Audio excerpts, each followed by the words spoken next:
Welcome to European Journeys. This is the second stage of a series of a tour that takes us to explore the lives of the Walloons that changed the world. Walloons that lived between the 16th and the 17th century, who had adopted the Reformed faith and were, in fact, had to flee their homeland for that reason and became a blessing in the lands where they settled. Now, for this second stage, we are visiting the city of Tournai. It is located in the western part of Belgium, not so far from Mons, which we explored in our first stage of this series.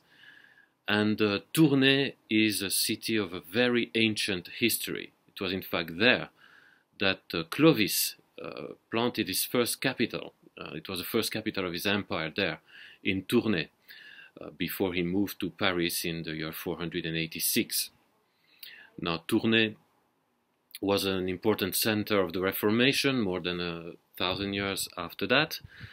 In the 16th century, it would even be nicknamed the Flemish Geneva, or the Geneva of the North. Now, nowadays, Tournai is not in what is called Flanders, what is known as Flanders today, but at the time it was part of that county of Flanders in that realm, in the French-speaking part of Flanders, in fact, at the time. The area we are going to look at is a street called Rue des Croisiers, and in that street we discover an ancient church building. It is not a church today, but it used to be a church, and that church has the same name as the name of the street. It was called Église des Croisiers. Now, Les Croisiers was in fact a monastery that was there in that area, and the church was in fact part of the larger monastery located on that site. Now, that area is important for us because this is the place of the birth of one of the most prominent figures of the Reformation in what is today Belgium.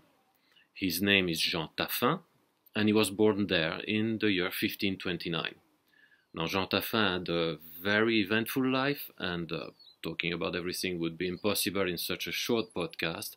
So let me mention just a few points about his life in order to help you understand how important he was for the Reformation and for the future, in particular of the Dutch Republic. Now, firstly, he was born there, as I said, in the year 1529. His father was a merchant, so he was born in a rather wealthy family, and that allowed him to be educated, to receive a high level of education. He was educated by a local priest first in Tournai, and then he moved to the University of Padua, a prestigious university at the time in Italy, Padova, as it is named in Italian. And he was a man of great skills, and that was noticed very quickly, in particular by a man named Etienne Wynand-Piguus, Etienne Wynand or Wynand-Piguus. That man was in fact working as a counselor for the famous cardinal of Arras, Cardinal Granvelle, who became a ferocious opponent of the Reformation. And so Piguus asked Granvelle to take Taffin with him in his team of counselors. And that's an important fact because, in fact, Granvelle was a close counselor of both monarchs who would live in the 16th century, the monarchs of the Netherlands, that is, obviously Charles V and Philip II. So Jean Taffin was accepted in the team of Etienne Piguus and became closely linked with not just the Cardinal Granvelle, but also with the imperial court. Now, his work made him move to Arras, which is in modern-day France today, and he returned briefly to Tournai before moving to Brussels, where he would take care of the rich library of the cardinal there in Brussels. Then he moves to Antwerp, and there, in fact, we know that he was already a Protestant. We don't quite know how he adopted the Protestant faith, but at the time he reached Antwerp, he was already a Protestant. And that leads us to the second part of his life. Being a Protestant obviously was problematic. He had therefore to leave his job and would remain in Antwerp, which was at the time a city of refuge for the Protestants. He joined there a French-speaking church mainly of Walloons who were fleeing the French-speaking part of the Netherlands, and joined Antwerp as a place of safety. But Antwerp would not remain a place of safety for long, and many Walloons would have to flee even way up north to the modern-day Netherlands. And Taffin, however, decided to go to Germany. There he reached the city of Worms, but the city of Worms was in fact a hotspot of the Lutheran Reformation. And the Lutherans sadly saw the Calvinists. The Reformation in modern-day Belgium was mainly Calvinist. The Lutherans saw the Calvinists with a suspicious eye. And sadly, he had to flee from Worms as well. He was rejected by the Lutherans there. And so finally, he found refuge in Strasbourg. So his life is very much a life of fleeing from cities to cities. He arrives there in Strasbourg, and he was blessed with the meeting of his wife, Nicole Quin, whom he married there. And after a short time in Geneva, he returned to Strasbourg before finally moving to Metz, another city of refuge for the Protestants. And there, he became the co-pastor of a church there led by another minister from the Netherlands. He was named Pierre van Keulen, and that was a successful ministry for him. He preached many times, and one day it is even said that 10,000 people took communion in the Reformed Church of Metz, and that was a serious, bold stance in front of the Roman Catholic authorities, which obviously had a different view of the Eucharist than the Reformed people. Jean Taffin, who was highly skilled, who was able to defend the Reformed faith, ended up debating with Roman Catholics there as well. He tried to unite Lutherans and Calvinists numerous times, but that sadly did not succeed.